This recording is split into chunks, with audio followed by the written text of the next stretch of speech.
Hey, what's going on, guys? This is Tyler. Today we're going to be going into episode 2 and talking about actually setting up the meat and bones of the GitHub Cydia repository. I just want to start off by prefacing the tutorial with saying that this is going to be very scripting based. I'm not going to include any sort of zip file where you can unzip that and just run something, and then you're good to go. I actually want you guys to learn something, and I hope that's why you're here.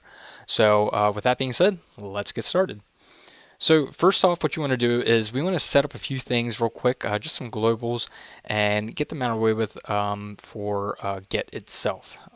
So first you want to say git config dash dash global user dot name, and then it's going to be your username. I think you can put in your regular name, like you could put in if your name is John Appleseed, you can put that in.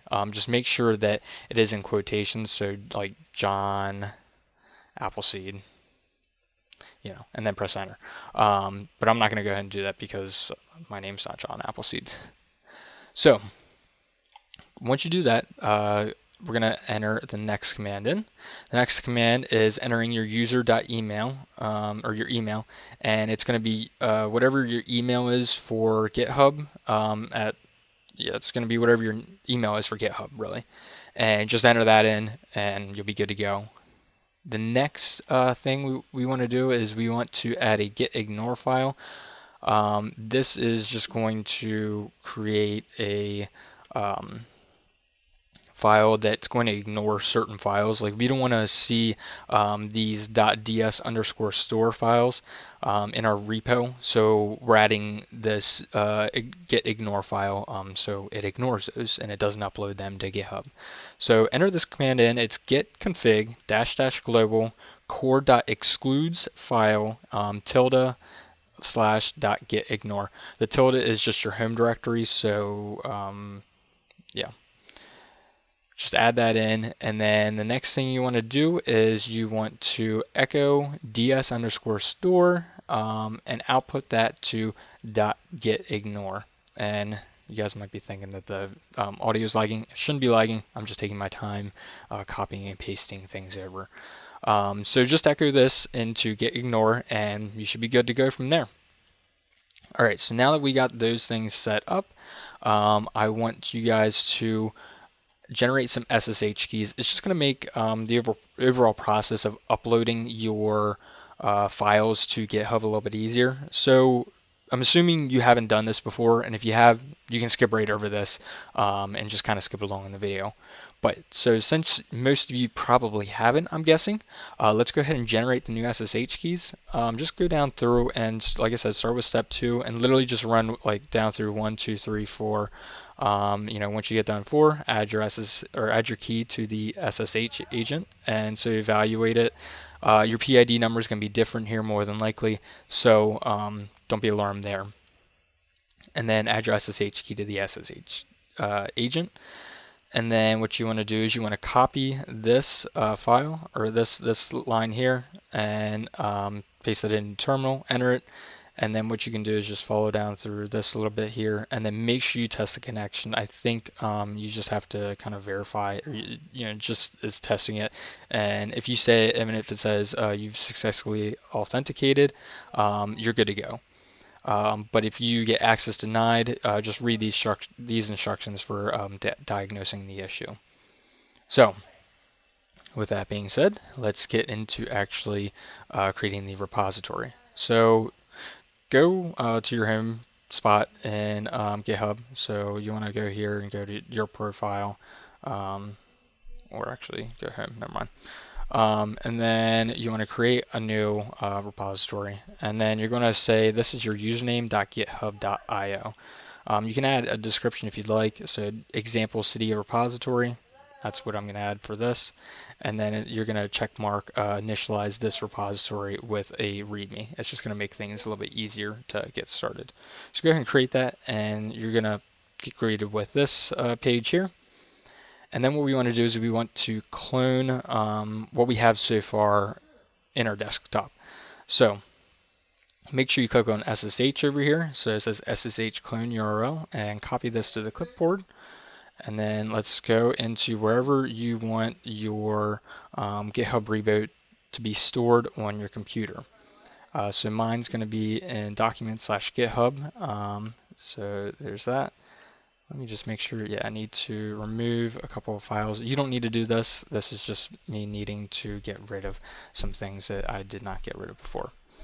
So go ahead and you want to say git clone, and then you want to copy that link in, and then hit enter, and it's just going to clone it in. And then make sure, otherwise you might have a problem here in a few steps later. Actually, I had to restart the tutorial here because I had that problem, and I just didn't want you guys to run into it or see me run into it. But make sure you cd into that directory then. So it's going to be whatever your username is, .github.io. So cd, so I can start typing super, and then hit tab, and then it'll auto-complete the rest of it. So now that you're in there, we can make an index.html file quite simply by saying echo hello world. So what we're doing is we're basically saying just print this this text into an index.html file and output it into index.html. So this is just to kind of verify that we're getting things uploaded to GitHub correctly and we can see our changes. So next I want to talk about 3 very, very important commands. These commands you'll use often, and I prefer using the terminal because it's a little bit easier. Personally, I think it's faster than using an application. But if you want to use an application to kind of do this part, sure, by all means, you can do that. But that's, looking into that on your own time. So git add -- all, it's going to add all the changes that we've made, or all of the different files that we've uploaded, all the different files that we've made that aren't on the repo online. It's going to add those. So say git add all, and then you're going to say git commit -m. And then since we initialize the repository, we're just going to say init for this. It's literally just whatever your commit description is. So whatever changes you're committing and that you're adding to your Cydia or your GitHub repo, that's what you want to put in there. So you could say something quite simply as I added, or just say added index.html. You could do that, but for the sake of easiness, I'm going to say init. So then it's going to say, okay, you changed one file, added index.html, and then you can say git push, and it's just going to push those changes online, and you should be good to go there. So next what we want to do is we want to go ahead and go online and check to make sure they're there. So go ahead and copy your username, or go into new web address and just type it in. And if you see a thing that says hello world, you're all set to go, or whatever text you would have typed in there, you're good to go. So we know that that's up and running. If that's not up and running, I do believe there's something about get pages that it might take a while, but I think that has to do with GH pages. So that's a whole separate thing to worry about. But you should be good to go, and you should be able to go ahead and refresh the page and see that index.html is there. So now we can move on to adding the release file. So let's go ahead and let's open a new Atom window. So I'm going to open a new one over here. I have my second monitor up, and so you'll see something like this.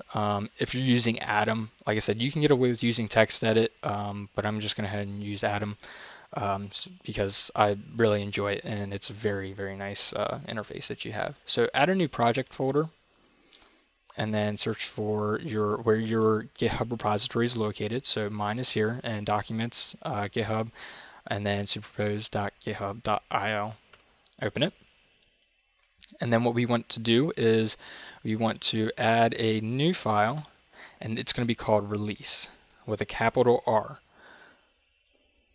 All right, and you can go ahead and close that untitled one if you'd like, and you'll see that you have a new one here.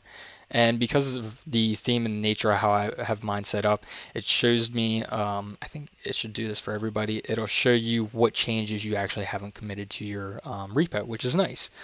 So it says, okay, well, you haven't committed release, this release file that you made, you haven't uploaded it to your actual GitHub repo. So that's kind of nice to see, what you have and haven't done. So let's go in here and let's add this. So you're going to add origin, and this is the name that Cydia is going to show in the sources list. So when you actually add your source to GitHub, this is the name you're going to see in there. So mine is just going to say superposed public repo. I'm just going to delete the comment there because otherwise if I don't, it's going to show that whole line in with the hashtag symbol there, or yeah, hashtag. The label is shown under the package name, and it's going to say from with a lowercase f, and then it's going to be whatever your label says. So in my case, it'll say from superposed public repo.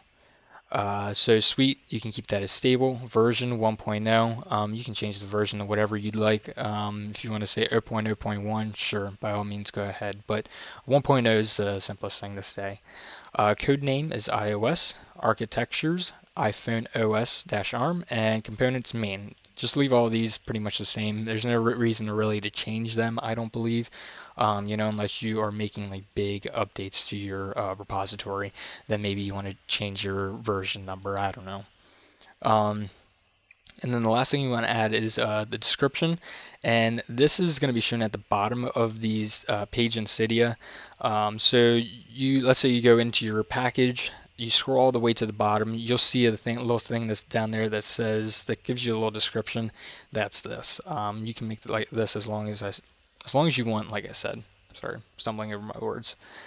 All right. So again, I'm going to delete the comment. And then you can go ahead and save that, and let's move on to the next thing. But make sure that release does not end in a .txt. That is one huge thing, otherwise it's not going to work. So it has no file extension, it just is called release. All right, so next we want to come over here and we want to make a new folder and we're going to call it projects. This is where your projects are going to be held. It's going to be projects like Winterboard projects and just basic tools, non-Theos projects basically is how I use it. So just go ahead and add a projects folder, and then we want to add another folder called Debs, which is short for Debians. This is where all your Debian files are going to be stored, and we'll get into that here shortly. And then what we want to do is we want to actually create our first package. So let's go ahead here and right click on projects and add a new folder. And inside of here we're going to add our first project. Mine's going to be called InfiniLoader. This is going to be a Winterboard theme, so if you want to just kind of take a Winterboard theme for now, maybe your own, to just test it out, please don't upload other people's themes to your account and claim it as your own. No piracy. No piracy, please. No piracy. Anyways, so moving on. Add whatever name you want it to be. Like I said, my name is going to say InfiniLoader. Please don't copy mine or copy any of the information directly like I have. That is kind of unique, I should say. And then add a new folder under that and call it Debian. And then inside here, you want to add another new folder and call it Library. Make sure that Debian is all capitalized and library just starts with a capital L. And make sure too that they are spelled correctly, because if they aren't, you'll have problems there then. So inside of library, we want to create two more folders. You want to have library and then themes. Actually, just one folder for now. We'll get into the second folder after that, which I'm just going to end up copying the information over. So let's start by creating a control file. So we can go ahead and close the release file since we're not going to need it at the moment anymore, and right click on Debian and create a new file and just call it control. Again, no .txt, it's just called control. There's no extension on it at all. Alright, and then I want to quickly show you where you can get more information about a control file before I actually get into it.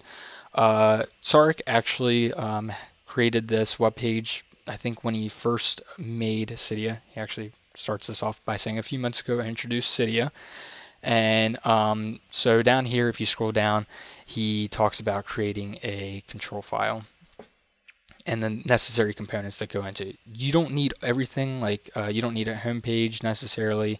You don't need the sponsor, but you can add those in. And he also adds information about it. So you're more than welcome to stop the video here or pause it here for a and just read up on this yourself and see what each thing is. But I'm going to go ahead and just copy over my information because it is a lot of information. I'm going to copy it over. So then go ahead and go back into your Atom and copy or put this information in. Your package name is going to be a unique name. Make sure that it's not like the same as somebody else's. So for me, I'm just going to say com.superpose.infiniloader. Superpose is my username. Infiniloader is the package name, and it's kind of like a reverse web address in some ways, except without the www. Don't include the www, it's unnecessary. So then just add that in, right like that. And then you want to add the name. This is what you're going to see in Cydia. So like let's say you go to your changes section in Cydia. You're going to see the names of the packages there, and this is the name that's going to pop up. So mine is going to say Infiniloader with a capital F. So just like that. So it should look just like that. I'm going to go ahead and just save the file just to make sure nothing happens here. And then depends. What does your package depend on? What needs to be installed in order for this to work? So in our case, this is a Winterboard theme, so it depends on Winterboard. So the package name for Winterboard is actually just Winterboard. It's not something like com.sarc.winterboard. No, it's just Winterboard. But if you do need to depend on something else, it would be the package name, and you can find that at the bottom of the package section when you go into Cydia and you look at a package individually. It'll be at the bottom, and it'll give you the package name that should look something similar to this. And then you can just put that in here. So like I said, Winterboard is all it is, and you would just add commas in here if you need to add more. Version number, you can make it 1.0. This can change as you update your theme. So, maybe 1.0, I'm going to start there. Maybe I make a minor change and I can say 1.0.1 or, add some more icons, something like that. Architecture is iPhone OS-ARM. The description, what are we looking at? You want to describe to people what are they about to look at, what are they about to download. That is what they want to see. Maintainer and author, since you are the maintainer, you are the author. You can put this in, and so I'm going to put my username or your name. You can put your actual name in there. I'm just not putting mine in, and it's going to be email. You want to actually include these brackets here, and then put your email inside these greater than less than brackets.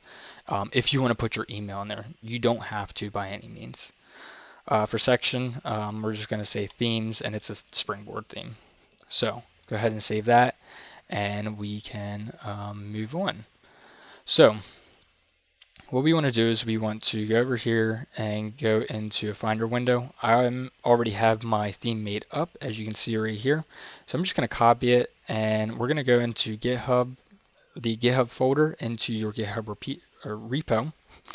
And then into projects, Infiniloader, library, themes, and inside of here is where you're going to put your theme. So make sure it ends with a dot theme. You probably know what you're doing if you are making this and you're making a theme. So then inside of here, I'm just going to have some UI images for the loading GIF. So now that we have that in there, we should be able to see under library themes, there's that, and don't try to open any of the images in here. Actually, I think you should be able to open images if you really wanted to. But anyways, moving on, we can get rid of the control file. And the next thing we want to do is just go ahead and add these updates. Now seems like a good time. So let's go back over here to our terminal, and we want to say git add all. There's these three commands again. You're going to add all your new changes, and it's going to add all of this green. At least for me, it's going to be green. It's going to add all those files, and we'll see that here shortly. And actually, let me make the window bigger because you'll see a big change here. So git add all, and then git commit -m, and then added Infinitoloader. All right. So that's just my description as what am I committing. Again, so see, this is what I was talking about. You're going to have a whole bunch of files, and it's going to tell you what you created and what you're uploading. And then the last command you're going to say is git push once again. And it's just going to push that under your repo. So we can go over here and we can verify quite simply by refreshing the page. And you should see projects /Infinitoloader or projects / whatever name you may have. So yeah. Now moving on to creating the bash scripts. And let me just make that smaller and clear the screen. So let's go back on over to, pardon me. I think this is getting a little laggy since I have two screens up and I've been recording for a little while, so pardon the lag. We want to create a remove.sh file. So go over here and create a new file called remove.sh, just like that. You can call it whatever you want essentially, but we're gonna just be removing some files in this shell script.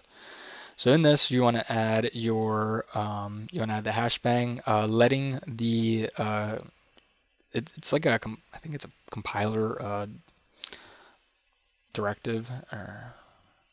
I'm a little fuzzy on that, and I know that sounds terrible when I'm using this.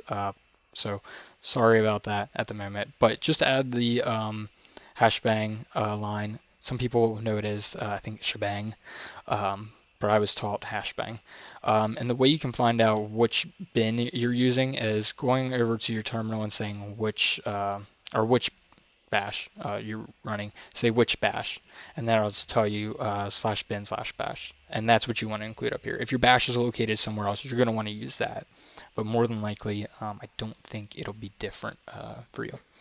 So I'm going to try to go over these commands and what they actually do so you can understand what we're doing here. So what we want to do is we want to find the debs folder. So there's the debs folder, and we want to say find./debs. Pretty sure you can do find debs. So you're searching inside of that folder, and then -type-f. This is, you're just looking for a regular file here with the name that ends in .deb. So the star means anything before that. It can be any string of characters, letters, and whatever, or characters, numbers. And the single quotes is just kind of specifying that it's a name. And then we want to delete them. And then we want to remove the packages.bzip2 file. So just go ahead and throw that in there as well. Next, we want to create and we can go ahead and save this first. We want to create a new file called packages.sh. And with this, we want to actually bundle the packages. So add your hashbang thing at the top, and then we're going to say dpkg-deb, and normally it would be -b, but with this we're going to say capital Z gzip, because if you're using the newest dpkg version, it actually puts in a data.xz file instead of .gz, and as far as my understanding goes, still Cydia can't read that. I ran into that problem just the other week. So make sure you have -b, capital Z, gzip, and then we're going to, we're going to tell it what folder we're going to zip up and then where we're going to put the folder. So this is kind of the, and I'm just going to put this in as a comment, this is kind of the template that you can use. So you want to go dpkg-deb-b zip gzip, and then projects, wherever you have your projects, and then package name, and then the output folder. Or yeah, the output folder. So that's kind of the template. So every time you have a new project or a new new project really, you want to add that to this file. Just add it on a new line, and yeah, you should be good to go. And just make sure you save that then. So we'll go ahead and save this. And then the next file we want to add is a file called, and I'm just going to remove these, add a new file called push.sh. So in push.sh, we're going to add the hashbang line. And then we want to say dpkg -scan packages. So we're going to scan for packages in /debs, and then output that into a file called packages, which I will show here shortly once it gets generated. So then we're going to say bzip 2 -fks packages. I'm not going to go into details of as to what fks does, but if you do if you go into terminal and say man bzip2, you can kind of get some information as to what it does down here in this part here. But that's if you're interested. So continue moving on. We will make a new file called update, just update.sh. So now we should have 4 files in here, and in this, again, you include your hashbang line, then /bash, and then /remove.sh is the first one we want to use, /packages.sh is the next one we want to use, and then /push.sh is the last one we want to use, and then you can just hit enter and save. So now we have 4 new files, and we want to make all 4 of these files executable. So let's go over to our terminal again, and we can do this simply by saying chmod, which is changing the permissions, and we're going to make sure that it is executable. So we're going to say chmod packages.sh, and then semicolon, which just basically means like new line. It just kind of interprets it as a new line.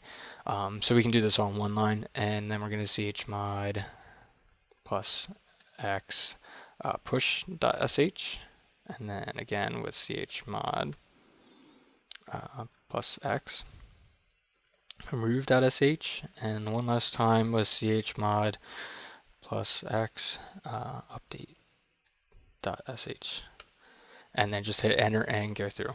And just make sure you're spelling all this correctly, the .sh files. So next what we want to do is we want to run /update.sh. If you start typing /up and then hit tab, it'll autocomplete, and then just hit enter. And no such file or directory. Packages.gzip2. Line 3. Alright, so we have a problem with line 3. And oh, there's a problem. It's just a misspelling. So we can go back here and we can say /update, and it'll write it'll build the package com.superpose.infiniteloader, and it'll put it into this folder and here. And actually, once we go over to Atom, I can show you once again, and it said wrote 1 entry to the packages file. So let's go back over to Atom. We can see that our dev file is right there. Excellent.